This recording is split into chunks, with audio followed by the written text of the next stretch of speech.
ஆடி நடமிட்டு அவள் வந்தாள். ஆக சொல்லாமல் கொள்ளாமல் அவளிடம் நான் சென்றேன். அது கூடாதென்றாள், மனம் தாழாதென்றாள், ஒன்று நானே தந்தேன் அது போதாதென்றாள். போதாதென்றாள். அனுபவம் புதுமை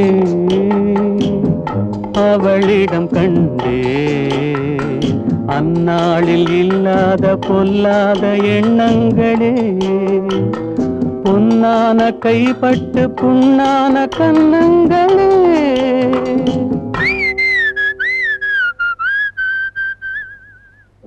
அனுபவம் புதுமை.